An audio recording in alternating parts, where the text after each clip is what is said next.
Lepo vas pozdravljam na literarnem pogovoru v Listovem inštitutu, Mađarskem kulturnem centru v Ljubljani. Današnji pogovor organiziramo v okviru slovenskega knjižnega esejma. Danes sta z mano literarna prevajalka Marjanca Mihelič ter literarni kritik Goran Dekleva. Tema današnjega pogovora bo roman Svet gre naprej Laszla Krasznaorkaija, ki je pravkar izšel v slovenščini pri založbi Beletrina. Marjanca Mihelič, ki prevedla ta roman, je dobila za to letos Sovretovo nagrado. Upam, da boste uživali v pogovoru in upam tudi, da boste roman tudi prebrali.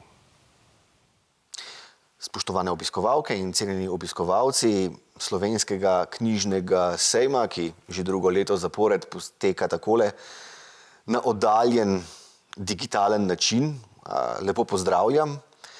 Tule v prostorih Mađarskega kulturnega inštituta v Ljubljani, kjer se pogovarjamo z gospo Marjanco Mihelič, letošnjo prejemnico Sovretove nagrade za mojstrski prevod kratkoprozne zbirke modernega mađarskega klasika Laszla Krasznaorkaija. Govorim seveda o zbirki Svet gre naprej. Zdaj, Slovenija si seveda z Mađarsko deli približno 90 km dolgo mejo in vendar je treba priznati, da je v 58 letih, kar Društvo slovenskih književnih prevajalk in prevajalcev podeljuje Sovretovo nagrado, to prvi primer, da je to prestižno priznanje šlo v roke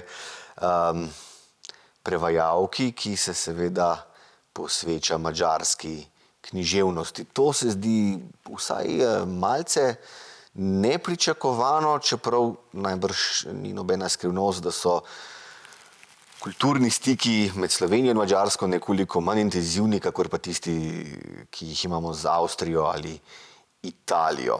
Zato, gospa Mihelič, dovolite, da uvodoma vprašam seveda, kako se je sploh primerilo, da ste se odločili zapisati se poklicno mađarski literaturi?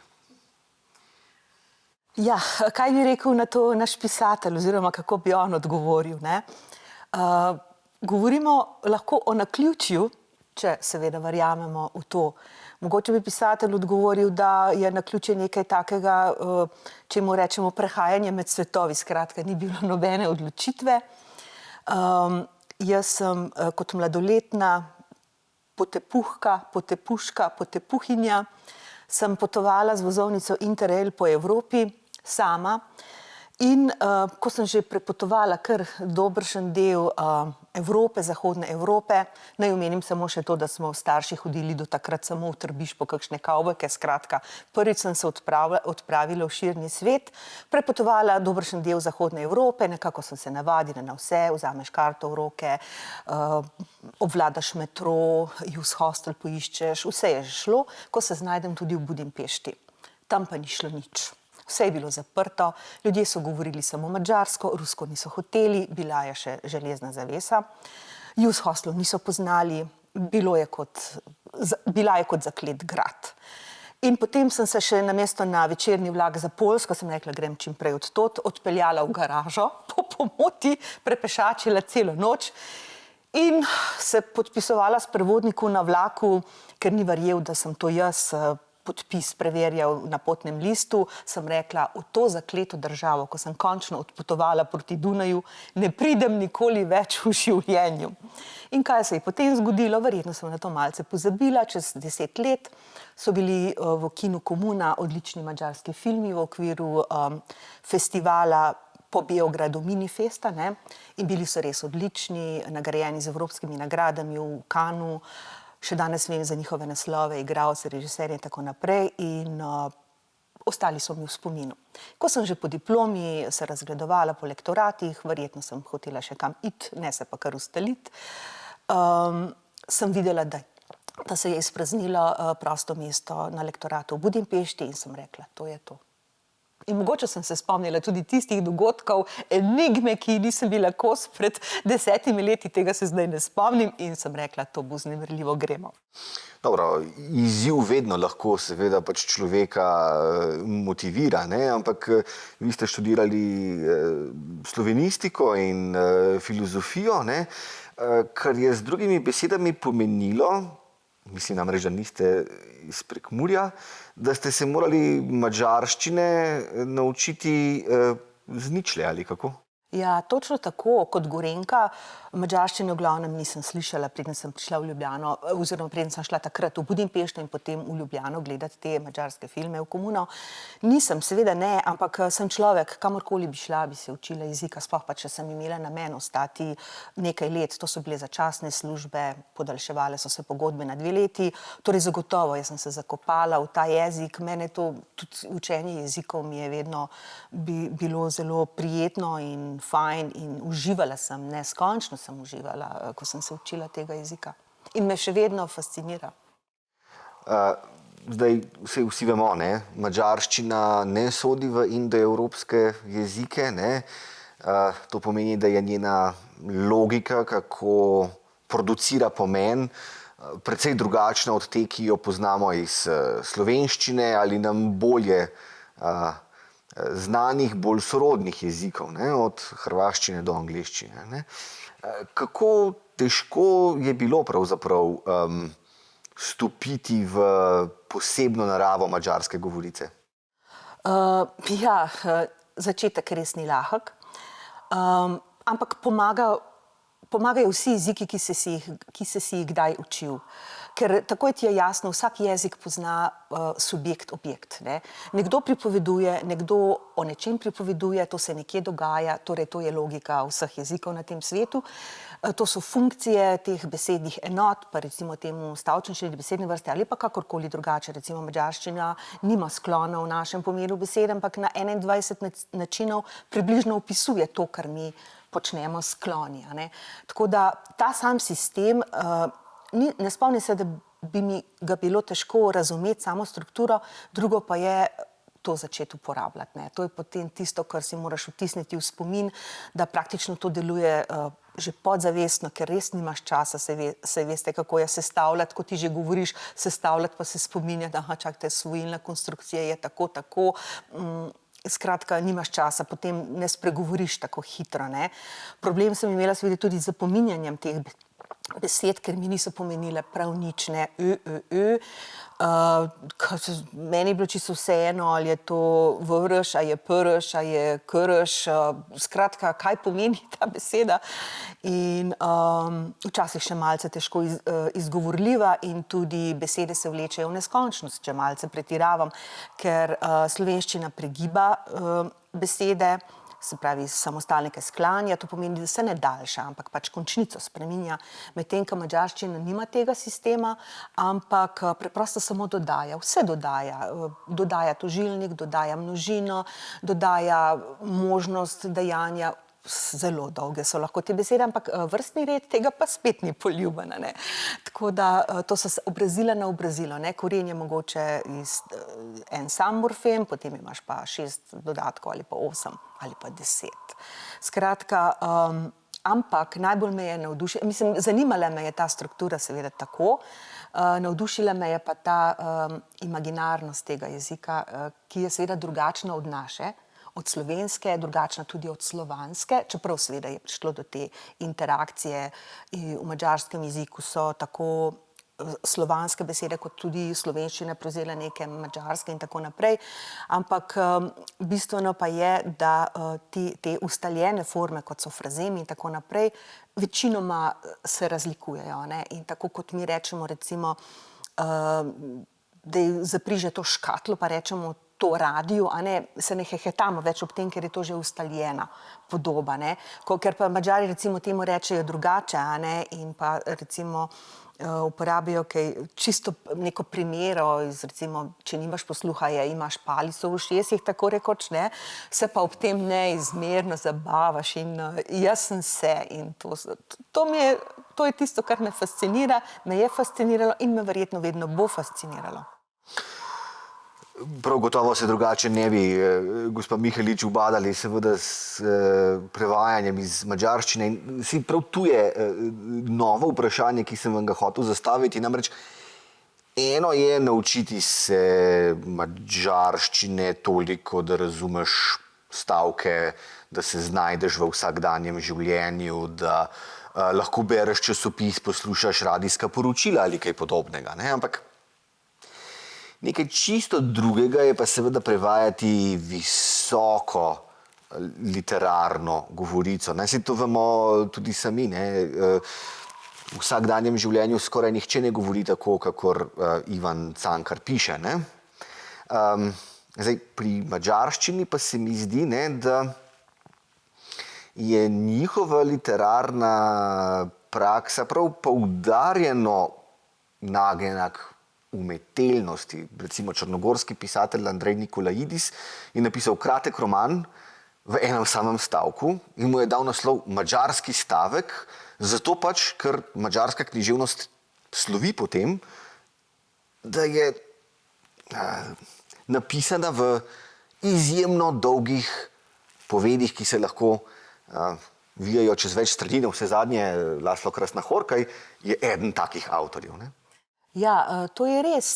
Jezik je že sam nagnjen k temu, recimo, ne, kar je pač opazil ta pisatelj, oziroma to omogoča. Ne. In tukaj je bila ena taka, tukaj se moraš kot prevajalec malce bolj potruditi, ne, ker pač ta gibkost jezika, ne, ki samo dodaja, ni odvisna toliko od tudi glagolskega izražanja, ki je pa v bistvu tako značilno za slovanske jezike in tudi za slovenščino. Ne? Mi praktično, če so v 19. stoletju že bile izumetničene te forme, kot so prišeči, videvši, vstopivši, jokavši, ne? Nekaj nam jih je ostalo, recimo stoje, smeje, a ne? Ampak ta avši je pa, ne, kot govorimo o teh glagolnikih, a ne, ki niso več osebne glagolske oblike. Madžarščina nima nobenih problemov z njimi, ne? Jih nabira, to v celem odstavku ni ene glagolske oblike. Slovenščina preprosto tega ne prenese. Ne? In tukaj pač obračaš besede, recimo s temi, bi rekla, deleži ali pa deležniki, tako levo in desno od jedra, a ne, da spelješ, recimo, to je ta razlika tudi med jezikoma, ne? In zato je tudi madžarščina umetelna, ker na tem področju recimo si bolj prosta, ne? Pri sestavljanju in tvorjenju in si privoščiš recimo tudi take stavke, kot si jih je recimo tudi Krasnohorkoj, ne? Potem pa še nekaj, ne? Mogoče, ne vem, na kaj vse je mislil ta pisatelj, makedonski ali črnogorski. Ja.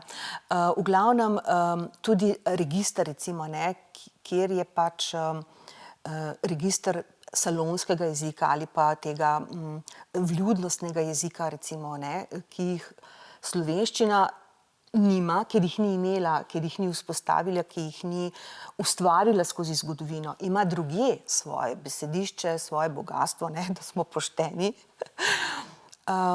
Recimo, ne, ima narečje, pokrajinske govore, ne, to bogatstvo izrazov in tako naprej in oblik arhaični, a ne, v obliki in besedi, a ne, česar recimo madžarščina nima toliko, ampak madžarščina ima pa ta register različnih uporab jezikov ogromno, ne, recimo, če zdaj samo ponazorim, ne sliši se spakedravo ali pa izumetničeno, recimo raba, ki bi zdaj slovensko zvenela tako, recimo, blagovolili ste. To bi bil mogoče jezik 19. stoletja. V madžarščini to še vedno lahko, ta vljudnostna forma ima takšno obliko in ni prav nič izumetničena. Ali pa poljubljam ti roko. To recimo v formi spoštovanja, to se še zmeraj reče. Tudi otrok reče starejšemu samo čokolom, kot poljubim, ne, pa izpusti roko. Ampak to so forme, ki so žive in obstajajo in tukaj je kot je, ne? Torej ta, ja, bi rekla, umetelnost, mogoče zato, ker ima vse te registre, recimo, ki sem jih omenila, ne?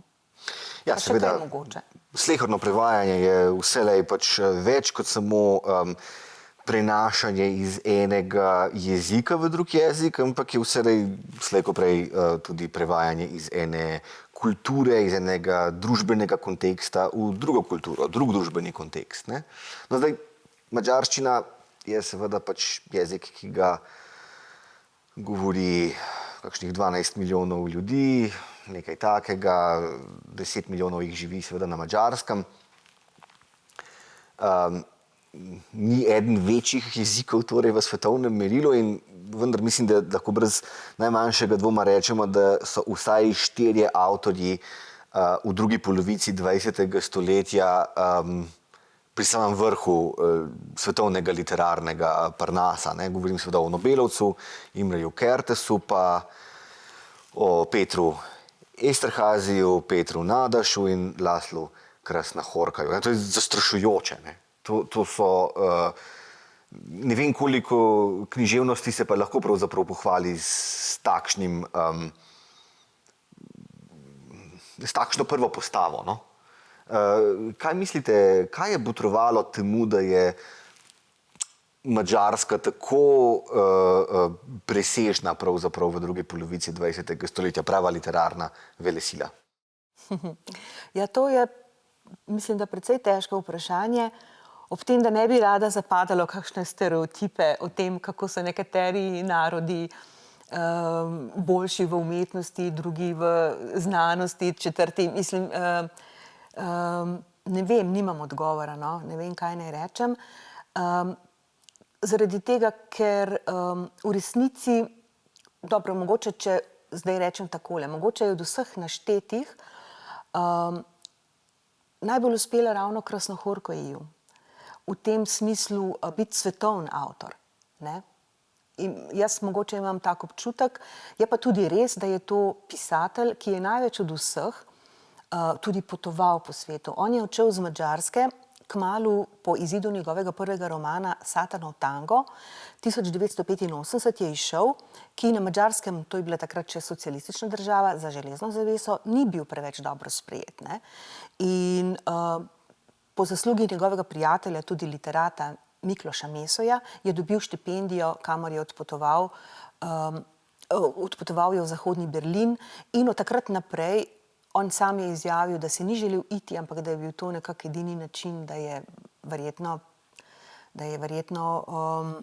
vzdržal ali nekaj podobnega, skratka. Ni se takrat dobro počutil doma.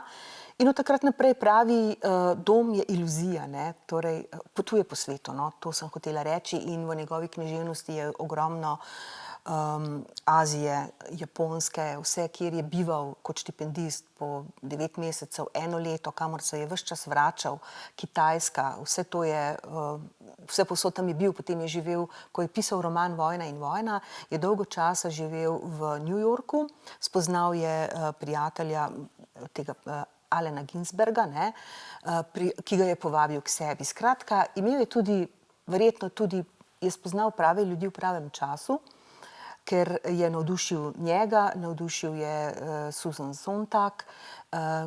Skratka, in kot rečemo, ko takšni ljudje, ne, že prepoznani v svetu, slavni, govorijo dobro o tebi ali pa govorijo celo v superlativih, a ne, Susan Sontag to je znana krilatica Mojster apokalipse in ostali izrekajo same superlative, potem si naenkrat v središču sveta. In glede na to, da se giblje dejansko po celem svetu, to verjetno samo v prid vsemu temu in da tudi, kot on dojema na takšen način svet, je njegova proza, se mi zdi, no, mogoče najbolj univerzalna. Ja, leta 2015 je Krasznahorkaj prejel mednarodnega Bookerja, ne, se pravi, tu ni čisto Nobel, ampak prav veliko zadaj pa tudi ni. Ne? In v tem kontekstu seveda ne morem pozabiti, da je leto predtem prejel Vileniško nagrado, ne? Se pravi za izjemen opus srednjeevropskega avtorja, in takrat so se pojavili pri nas neki pomisleki, kritični glasovi, češ, ne, pa kdo je ta Krasznahorkaj, saj nimamo nobene knjige prevedene, zdaj pa smo mu dali nagrado. No, potem je dobil Bookerja, istočasno, Marjanca Mihelič, ste pa seveda tudi vi pripravili za Cankarjevo založbo prevod Vojne in vojne. To je bil takrat njegov, če se ne motim, najbolj svež roman. Ne? Odkot ta odločitev, da boste zadržan prvi odziv Slovencev popravili prav z romanom Vojna in vojna? Izbor romana ni bila moja odločitev. Nekako tako je bilo, takrat se je avtor oglasil pri nas, se pravi, ko je bila Vilenica, ko je mu pač žirija podelila veliko nagrado Vilenice, je prišel.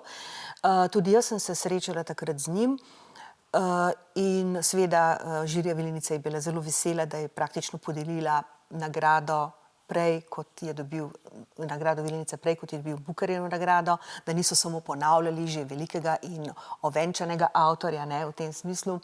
To je bilo le fino, veliko priznanje, tudi programskemu svetu ali kakorkoli že. Skratka, odločitev ni bila moja, Krasna Horka je bil tam in malo so bila deljena mnenja, kaj naj bi se prevajalo. Jaz vem, da sem takrat predlagala Satanov tango, nekdo drug je predlagal njegov drugi roman, Melanholija upora, in napisal jih je pa vmes že kar nekaj. In potem sem jaz vprašala avtorja, kaj bi on predlagal, in je on predlagal Vojna in vojna.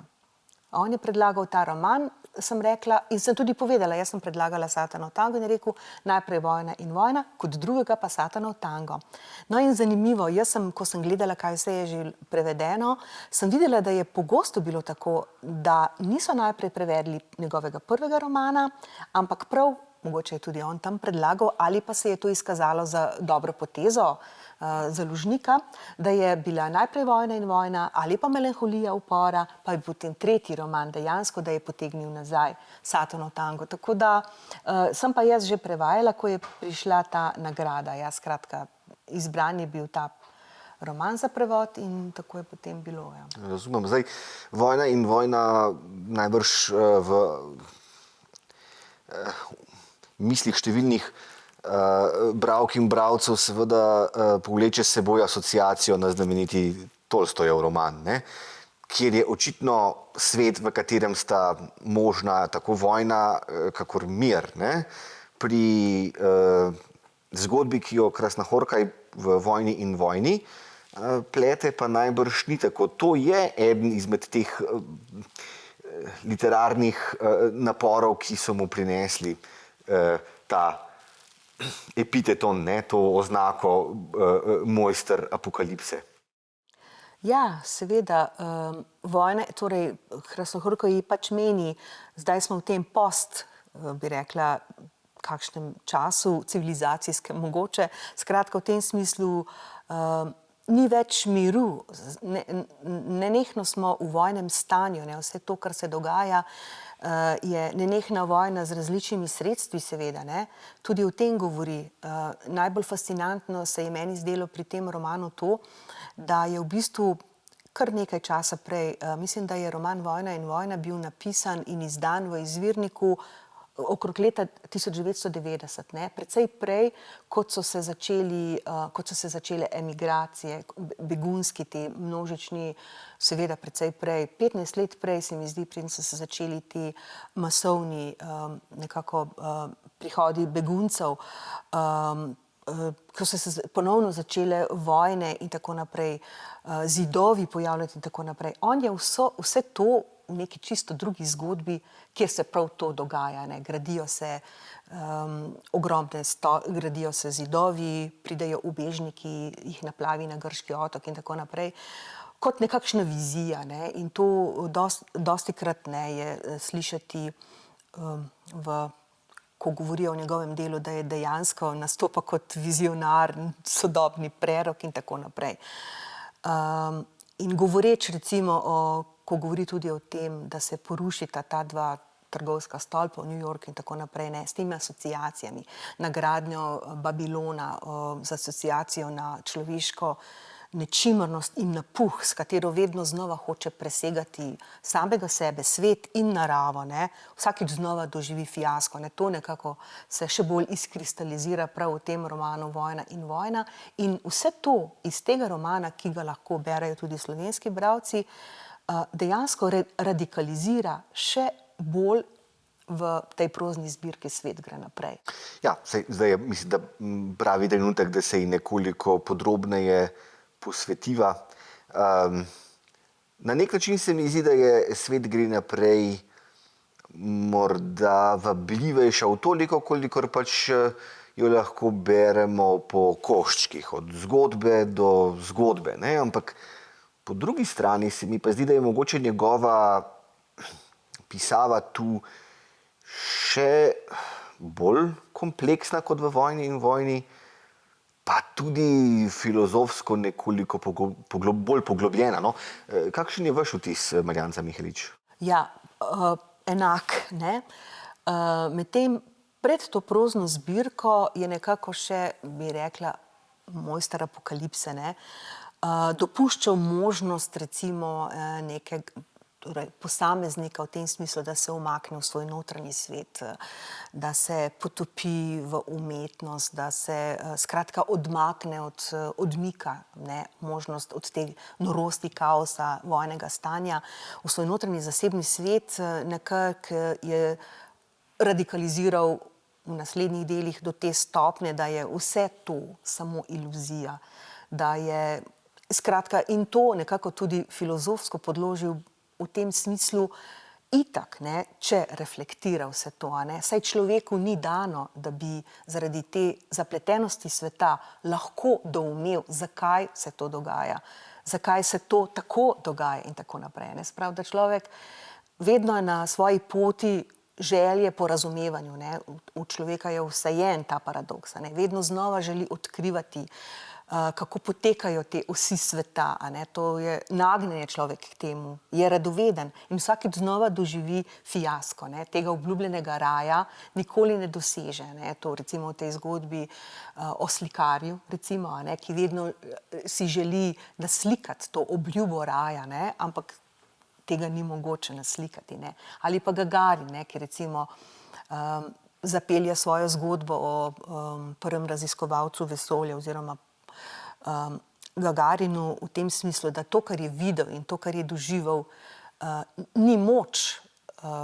Človek nima živčnega sistema, skratka, da bi to zmogel prenesti to veliko resnico, ne? Ali to, kar je videl, je preveč lepo ali je preveč presunljivo, je preveč zapleteno, da bi s tem lahko živel. A ne? V tem smislu je, torej, do konca se mi zdi pač ubesedil ta razkorak, ne?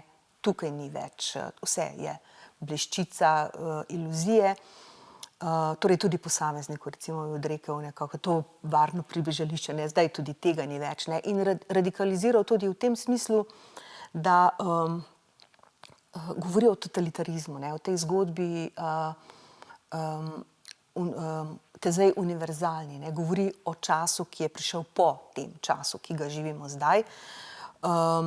Jetnik govori o jetniku, ki ga zapre, tam je neko predsedstvo, neka komisija, izkaže se, da ga spremljajo komandusi, njega ga privedajo, je v bunkerju zaprt, ni izhoda, zaklenejo, ključa ni in potem ga ti ljudje, za katere sploh ne ve, kdo so, ampak očitno so predstavniki oblasti, sprašujejo o teh temeljnih človeških vrednotah in ga prosijo za predavanja v njih, sicer zakaj bi to njih zanimalo, to vprašanje bomo pustili odprto, zakaj bi diktatorji ali pa nosilci totalitarizma še hoteli to vedeti, mogoče pa ni vse tako, kot bi si želeli ali kaj, na to ne bomo odgovarjali, vendar on je ujetnik in potem predava enkrat o žalosti, drugič o uporu in tretjič o lastnini, recimo, a ne. Skratka, svet je totalitaren in on je ujetnik in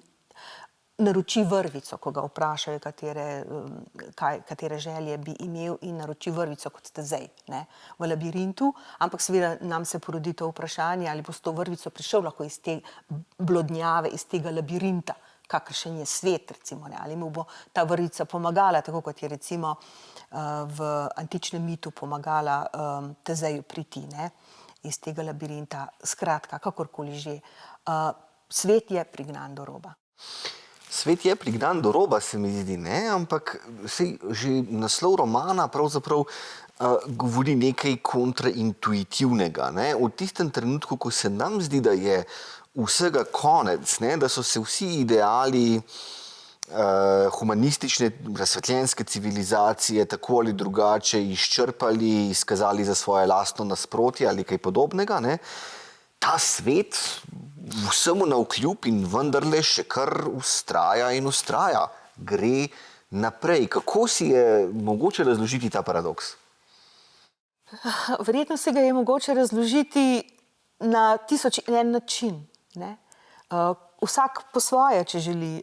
Mislim, da ni univerzalnega odgovora. Lahko se vprašamo, in tudi Krasnohorkovi, rekli smo že, da so te zgodbe nekatere zelo torej reflektivne narave in tudi filozofsko podložene. In tu v ozadju je čutiti, to, da v bistvu nerazpoznavnost sveta, čisto z filozofskega vidika, to, da človeku kot takemu je onemogočena možnost spoznavanja, kot češ del ni nikoli celota. Ko govori v tisti zgodbi o slapovih, recimo, ena kapljica še ni del slapa.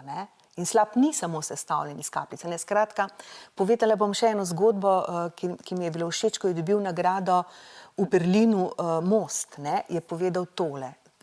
On govori vedno o tej ločljivosti in o manjkajoči povezanosti. To je ta objektivno in subjektivno. Tu vmes, kaj je tu vmes, kako. Večen razkorak. No, takole je povedal. Nagrada Most je zelo lepa, ker pripoveduje o tem, da se ljudje povezujemo med seboj, da se narodi in države povezujejo med seboj in to je prav. Tudi most povezuje dva bregova med seboj, da gremo lahko eden k drugemu, vendar ne pozabimo. Spodaj vedno ostaneta dva bregova in voda teče vmes. V tem smislu pomembne so tudi razlike. V tem govori. In tudi, torej, to je taka dobra prispodoba, ampak v resnici on vedno govori, torej z filozofskega stališča, ne pridemo skupaj, recimo v tem smislu. Ali je tisto, kar vidim s svojimi očmi, res tisto, kar jaz mislim, da vidim? In kaj je tisto, kar obstaja izven moj? Skratka, to so filozofska vprašanja, o katerih razpravlja v tem smislu tudi skozi svoje zgodbe.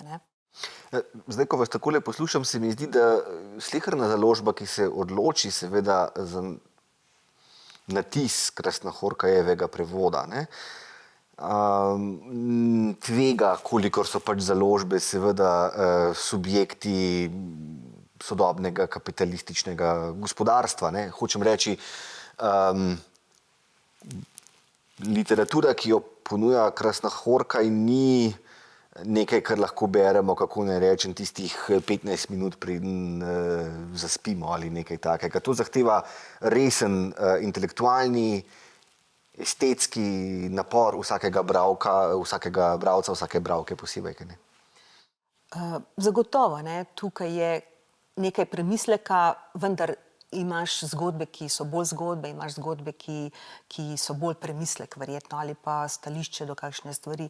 Tako da jaz kot bralka, spravi tudi osebno kot bralka, moram reči, da so mi te zgodbe všeč, da vsakeč znova, ko preberem kakšne stavke, se mi zdi, kako izjemno pronicljivo je spregovoril o nekaterih stvareh, o katerih tudi sama podobno razmišljam. Mogoče je Krasnohorkaj zajel en veter in ga znal nekako na svoj način ubesediti, ustvariti ta literarni svet, ker moram reči, mene to mračnjaštvo, jaz ne vidim tu posebnega mračnjaštva. Smo, kjer smo in svet gre naprej, Prej mogoče nisem dokončala misli, svet gre mogoče lahko naprej brez nas. Če uničimo vse, uničimo sebe, bo mogoče se svet razblinil v vesolju, mogoče bo zvezda, ki ne bo več žarela ali pa bo žarela ali kaj pa jaz vem, ne spoznam se na planetarnost, ali pa svet gre naprej, kaj pa bo ostalo oziroma kaj pa je nam ostalo, če gre naprej brez nas ali koliko gre pa z nami, koliko je tisto, kar mi vidimo svet, ki ga vidimo, skratka, zdaj pustimo to. Imam občutek res, da seveda to ni branje za lahko noč, to ni lahko branje, ne moreš ga brati verjetno, kadar si utrujen, ko prideš iz službe, ampak odziv, ki sem ga tudi jaz kot recimo prevajalka zelo vesela, je pa ta, da so se oglašali ljudje, ki jih ne poznam, različnih poklicev, ki so ga brali, mogoče naključno, mogoče pa že kljub vsemu malce znano ime in bili navdušeni in so mi to na nek način hoteli tudi povedati in vprašali, kdaj bo pa spet naslednja knjiga. Tako da... Tudi jaz sem vprašal. Ne vem, to je vprašanje za založnike, ampak jaz upam, da glede na to, da je bila zdaj ta knjiga le opažena tudi v medijih, da se bo še kaj verjetno napletla. No? To je moja želja, ampak čisto konkretno pa res ne vem še nič, ampak upam, da bo s časom ok. Tako da, ja, ljudje so opazili, je pa tudi to res, da je Krasnohorkovji nekako postal bolj znan tudi skozi svoje filme, oziroma skozi filme Bela Tora, režiser, slavni madžarski režiser, kultni lahko rečemo, ki živi zdaj v Sarajevu, ki je s pomočjo ali skupaj, ona dva sta prijatelja, s pisateljem sta napravila scenarij na podlagi več romanov in ti filmi, zadnji bil Turinski konj, se mi zdi, ki je tudi prejel v Berlinu nagrado, skratka in to ime gre naprej, tako da je dosegel tudi filmsko občinstvo, čeprav za razliko od teh gostobesednih, torej zajetnih romanov, je tam zelo malo dialoga, recimo, ampak je to res filmska govorica. Ampak kljub samo je to ideja romanov, skratka tudi zgodba, kako se odvija, tako kot se odvija v romanu. Ja, jaz v vsakem primeru upam, da bo vsaj Satanov tango se prej kakor slej znašel na založniškem načrtu kakšne izmed naših založb. To je brez najmanjšega dvoma klasika, do takrat pa seveda imamo vsaj dve deli, Vojna in zdaj Svet gre naprej, ki strežata tistemu, kar po mojem mnenju pač literatura vse skozi zasleduje, namreč da se z njeno pomočjo pomagamo spoznavati svet in samega sebe v novih in novih stališčih, pogledih, okoliščinah. Gospa Marjanca Mihelič, najlepša hvala seveda za tale pogovor in za vsa pojasnila. Ja, hvala lepa tudi vam. Tako, Krasnohorkaj ne gre nikamor, čaka na vaše pozorno bralsko oko, spoštovane obiskovalke in cenjeni obiskovalci Slovenskega knjižnega sejma, obilo užitkov ob branju in kaj pa da, srečno. Srečno.